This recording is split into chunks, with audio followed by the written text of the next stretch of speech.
Next on Sisterhood of the Second Act. According to the Center for Disease Control and Prevention, over 60 million women in the United States are living with some form of heart disease. Retired cardiologist Dr. Marta Sayers spends part of her free time educating women on the subtle signs of the disease. She joins us to talk about heart disease in women. And needs some clarity in life? Who doesn't? When we hit a turning point, we often find ourselves not knowing where to turn. Life coach Laura Leighty Wade can help with that. She assists clients in rediscovering their passions, which can often lead to more fulfilling lives, no matter what your age. We'll meet both of these women on this edition of Sisterhood of the Second Act, right after this. I'm gonna be an oak tree. I think I'll be a dogwood tree. My kids said they'd be looking for a thorny tree for me. With Evergreen, you can be a tree. Our biodegradable urn combines your ashes, natural soil additives, and a native tree of your choice. Be a tree and grow for tomorrow. I want to be a tree. Learn more at evergreenmemorialtrust.com. In Bedford County, Virginia, discover local wineries, breweries, cideries, and even a meadery. Each venue has its own unique vibe. Enjoy fun and games, or relax on a spacious deck with mountain views. Download the Bottled in Bedford Craft Beverage Trail map and sample happiness in every pour. Get your map at bottledinbedford.com. Now from the Fox Radio Roanoke studios, this is Sisterhood of the Second Act. Welcome to Sisterhood of the Second Act. I'm Denise Allen Membrano. 44% of women in the United States have some form of heart disease, and the CDC says that it's the leading cause of death in women and can affect women at any age. Dr. Marta Sayers is here to talk about heart disease in women, and even though she's retired, she still spends a large part of her time educating women on this disease. And Dr. Sayers, we thank you so much for joining us today. My pleasure. Well, let's just jump right in. What are some of the symptoms of heart disease in women? A lot of the symptoms are similar to men. They always talk about different presentations, but it really can be different in men or women. And we talk about the classic chest pain, sometimes radiating down the left arm, sometimes down the right arm, pain in the neck, even thinking there's something wrong with your teeth. You could have pain in your teeth and head for the dentist. You can have indigestion is another common, and burping. The bottom of the heart sits on the diaphragm, so if you're having a heart attack, it can make you have indigestion and have burping. The other symptoms are shortness of breath, fatigue, and the important thing to remember is it something different than what you've had before? If you've normally had indigestion and you have it again, then that's probably what it is. But if you never had it and then all of a sudden you get a burning or indigestion, then it's worth checking it out. So the main thing is to notice anything that's different. Is your shortness of breath coming on or getting worse, or you're more tired? And it doesn't really have to even be chest pain. I had heard about the burping, but I never knew why, that the heart actually rests on the diaphragm. The bottom of the heart does, and so usually that would be the artery that supplies the bottom of the heart.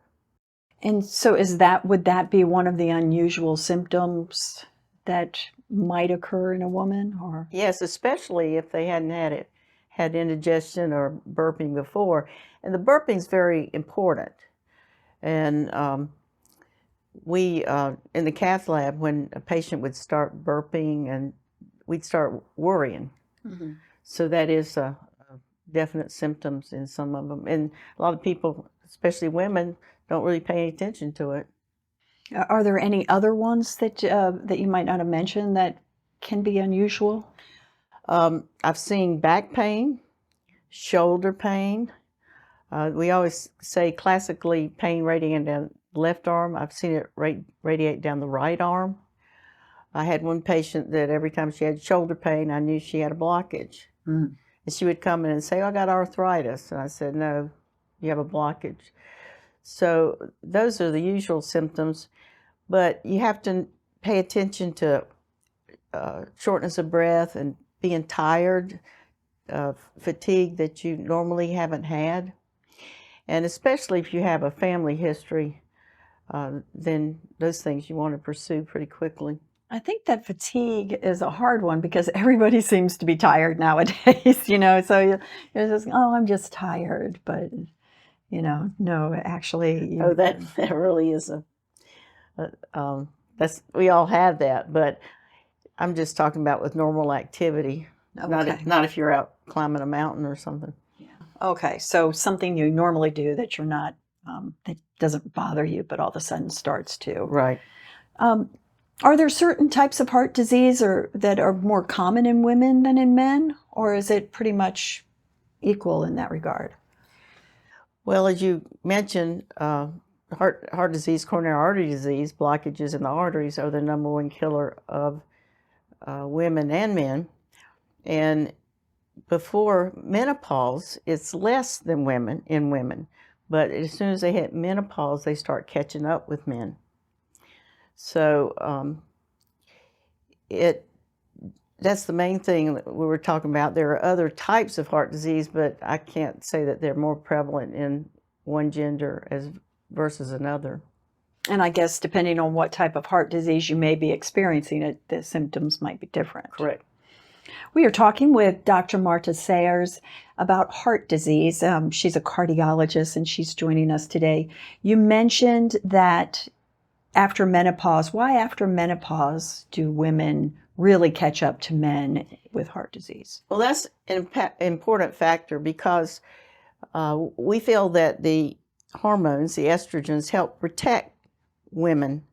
And then when they go through menopause, they used to say, put women on estrogens. But now we know putting women on estrogens after menopause increases their chance of having heart disease, of coronary artery disease. When I was in medical school, they thought it was beneficial, but we know that men or women on estrogens increases their chance of coronary artery disease. But it is protective when you have your own hormones before you go into menopause. Yeah. You mentioned family history earlier, that people, if they have family history, should be more vigilant, I guess, concerning their heart. What can we do to prevent heart disease if we do have this biological predisposition? Well, the family history is always there, but women need to have everything checked. Make sure they're not diabetic, overweight, cholesterol, don't smoke. If you smoke and have a family history, it's not a matter of if you're going to have coronary artery disease, it's a matter of when. So Can that be reversed? If you've been smoking for a while, when you quit, does it help your? Probably if you are younger when you quit. But if you've been smoking for many, many years, then even if you stop, you're going to have that risk. And we see older women who become diabetic. And diabetes, we describe that as the equivalent of coronary artery disease. That's the absolute worst factor to develop coronary artery disease. So a lot of these people, or a lot of these women who are overweight, if they lost the weight, they may not even be a diabetic anymore. So that's a big factor. And of course, watch your blood pressure and make sure all your numbers are good. If your cholesterol is elevated, there are medications you can take for it, which definitely help if you can take them, because they do have side effects. And I guess the most important thing is to hopefully not become diabetic or suffer from high cholesterol. So when you were practicing, did you put your patients on diets? I tried. One guy came in and said he just ate a whole box of Twinkies. So I tried to, and I talked to him about it, but some people are better than others. So how do we find out if our heart is healthy or if we are developing heart disease? Well, we look for symptoms. Everybody who is older doesn't necessarily need to be evaluated for coronary artery disease. They do need to check all their risk factors and alter any of them. And I didn't mention high blood pressure, but that's a big one too. And of course, high blood pressure is a prominent risk for stroke too, especially in Black people. So, so you want to keep all your numbers good, and if you've got a family history, you certainly want to check your cholesterol and try to do all the right things, not smoke, and watch what you're eating and stuff. Now, if your cholesterol is elevated, people always ask me, can I get it down by exercise and eating, or eating right? You can probably get it down about 15%, and that's about it. If it's really high, then you should go on medication if you can tolerate it. High blood pressure, if someone came into your office with high blood pressure, what are avenues that they can take? Is there anything, is medication the only alternative in that regard? No, there are other things that help. Number one, watch your salt intake, because we eat tons of salt. We sit there and gobble up the chips. Yeah. The salt intake, and again, losing weight. I've had women who have high blood pressure, and once they get their weight down, they don't have it anymore. So those are the main things. But the problem I run into, and especially with women, they'll go to their doctor and their blood pressure will be elevated, and the doctor will say, well, come back in a month and don't eat salt and lose weight, and we'll see. But if they come in and they got high blood pressure, you need to start something. You don't want them walking out with sky-high blood pressure thinking they're going to come back in a month and decrease their salt intake and it be gone. Yeah. Do you, one last question for you in regard to that. I remember when I was pregnant, my blood pressure is always low. And so it went up to normal towards the end of my pregnancy, and the doctor said, your blood pressure is high. I was like, really? And she goes, well, for you it's high. So does that make a difference? I mean, for all of those people out there who have historically had low blood pressure, but all of a sudden they're normal, or, borderline high, is there more concern there than it or is that number always the same? No. As you get older, it may get higher, but as long as it's like less than 140/90, it's just that as you get older, your vessels lose their elasticity. So when the heart pumps and the blood goes out in your aorta and it doesn't stretch like it used to, then that top number may be higher. But you still don't want to tolerate it being too high. Okay. Now, Dr. Sayers, thank you so much for coming in today. I appreciate it. Well, thank you. I really enjoyed it.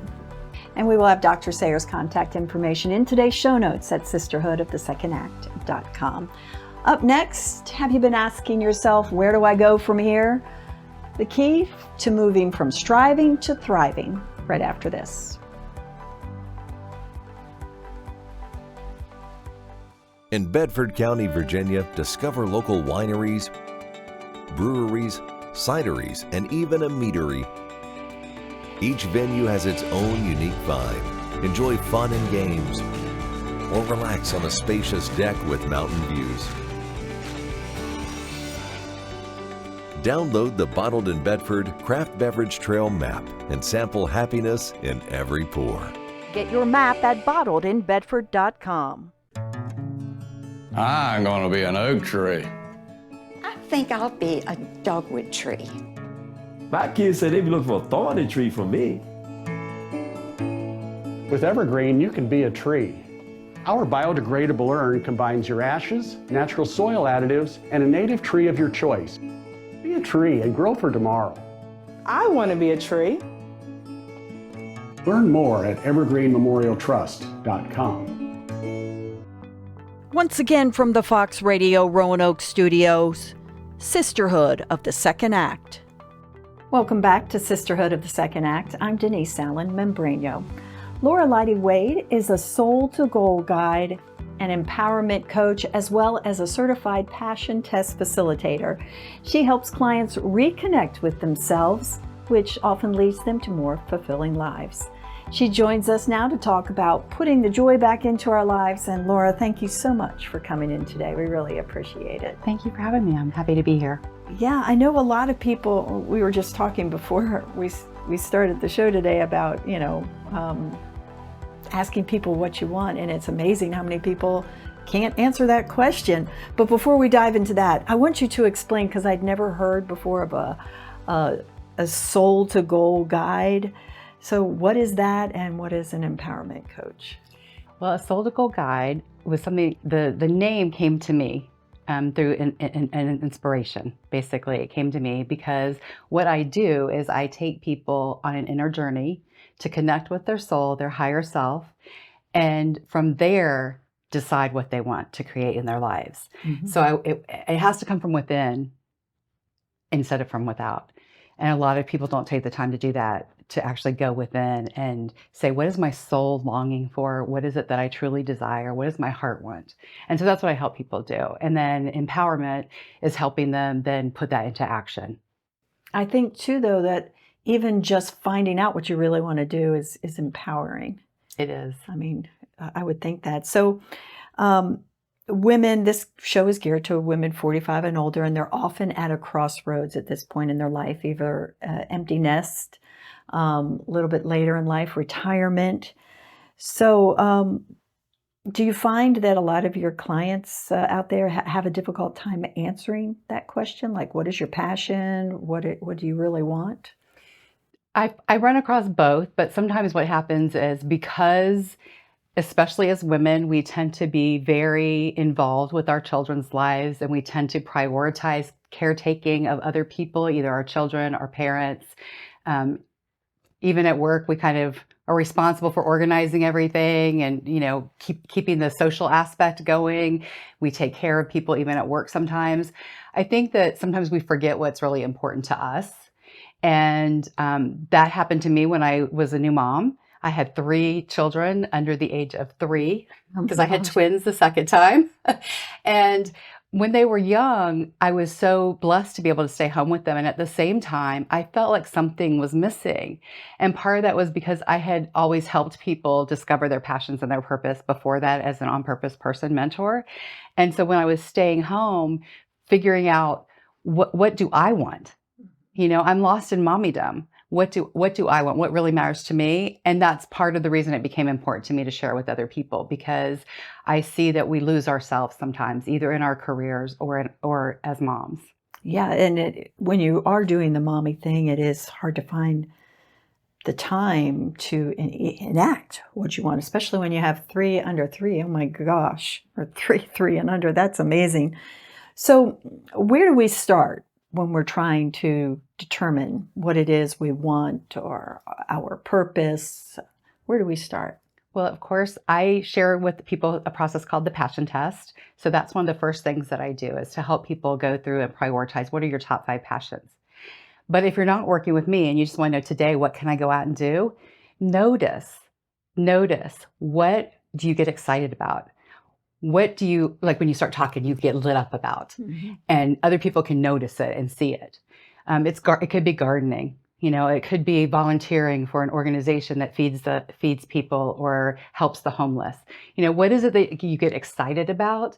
That your voice changes, your enthusiasm changes, and notice those things and start writing them down. And that'll help you become aware of what are your passions, what brings you joy, and then start thinking about how can I put more attention on those things in my life? Because whatever we put our attention on becomes stronger in our lives. So whatever we notice, we get more of. So focus on those things and be grateful for the things that are showing up in your life already. And I noticed you said volunteer work, which I think it's good to point out. We're not just talking business or money. We're talking about some of these things that, that joy that people might not be experiencing right now. And I think we probably get into this in a little bit, but we talked about how if you bring some of that joy that doesn't concern money, oftentimes it'll end up leading to money. Yeah. Because, like you said, what you put your attention on, joy brings joy and changes everything about you. We are talking with Laura Leighty Wade. She's a life coach, and we're talking about bringing the joy back into our lives. And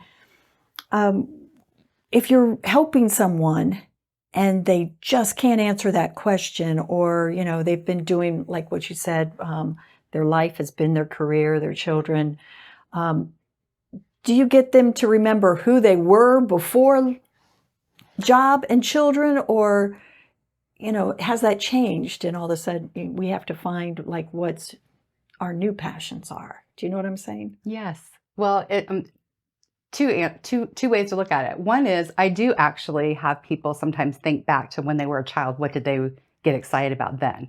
Because a lot of times we do remember what that is. Mm-hmm. And it's actually been said that around age 11 or 12, we do know what our purpose is. And then sometimes we get sidetracked from that. So when we think back, what were the things that were really important to us then? What did we love? What did we get excited about then? And like, you know, I wanted to be a rock star. So that didn't quite pan out as a singer because I don't have a voice for it. But I still get up on stage and I speak to people. And so in that way, I'm living that dream that I had when I was 11 or 12 years old. My other thing was to be a psychologist. So now I'm helping people the way that I imagined helping people then. So I do have people look back at that. I also have people do the noticing exercise. So what do they notice on a daily basis? And then I ask people, what do you wish were different? What don't you want in the world right now? What don't you want in your life right now? Because when we look at what we don't want, that creates awareness of what we do want, because it's usually the opposite. So if for volunteering, for instance, or even for a job, if you realize that you're angry about homelessness, so get passionate about doing something about it, flip it, and use that emotion in a passionate way to make a difference. This, as I mentioned earlier, show is mostly geared to women 45 and older. When you're working with someone younger or someone older, is the job different for you? I mean, how is it from a 30-year-old's perspective to dealing with someone who's 50 or 55 and planning that second act? Well, like you mentioned, a lot of times people who are younger have been busy raising their children and very career oriented, maybe moving up the corporate ladder or building a business.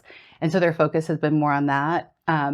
It's not uncommon for some people younger to still want to discover their passions and work with me and prioritize those things in their lives.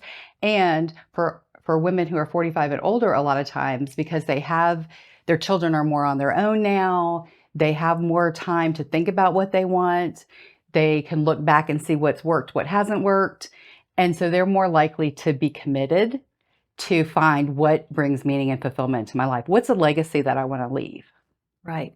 And we had talked previously, and you had mentioned to me that, you know, if you discover your passion, it doesn't occur. It doesn't come into your life overnight.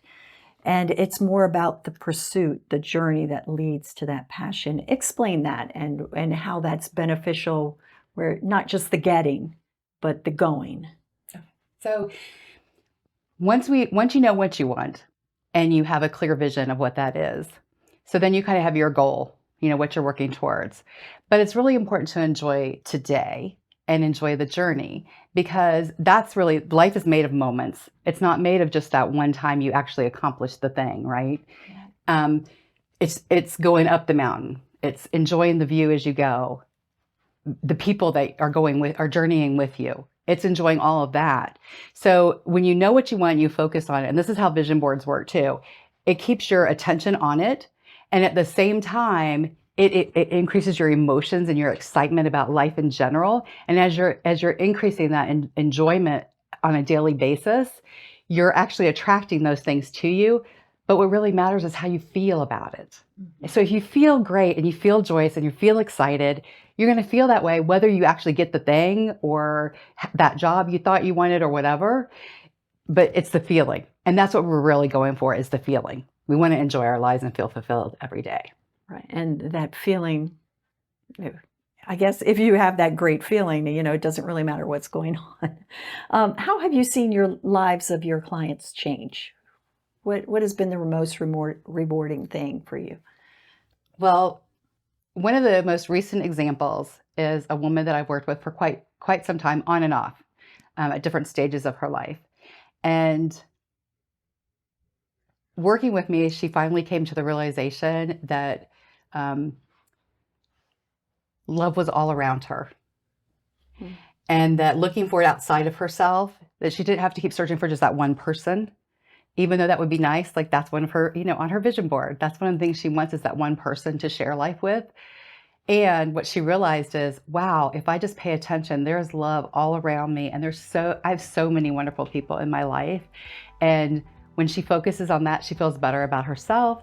She is more excited about the possibility of everything in her life, not just finding that one person. And so realizing that, I think, is, to me, one of the most rewarding things, because it's really all about love. Right. And she just realizes she's not lonely. You have a guide on your website. Tell us about that. It's free. You can go to her website and we'll have a link to it. But tell us about the guide. It's 5 steps to falling in love with your life again. And it helps you go through a process to discover some of your passions, and then also write a purpose statement, so you know what is your why. What do you want to be focusing on in your life right now? Well, that's sounds like a good guide. And like I said, we'll have it on our website. Laura, thank you so much for being in today. We really appreciate it. Thank you, Denise. And we will have Laura's contact information in today's show notes at sisterhoodofthesecond.com. And we'll be back to wrap up the show right after this. In Bedford County, Virginia, discover local wineries, breweries, cideries, and even a meadery. Each venue has its own unique vibe. Enjoy fun and games, or relax on a spacious deck with mountain views. Download the Bottled in Bedford Craft Beverage Trail map and sample happiness in every pour. Get your map at bottledinbedford.com. I'm gonna be an oak tree. I think I'll be a dogwood tree. My kids said they be looking for a thorny tree from me. With Evergreen, you can be a tree. Our biodegradable urn combines your ashes, natural soil additives, and a native tree of your choice. Be a tree and grow for tomorrow. I want to be a tree. Learn more at evergreenmemorialtrust.com. I would like to thank Dr. Marta Sayers and Laura Leighty Wade for joining us today. You can find more information about heart disease in women and a link to Laura's 5 steps for finding and living your purpose on our website at sisterhoodofthesecond.com. I'm Denise Allen Membrano. We'll see you next week for another edition of Sisterhood of the Second Act.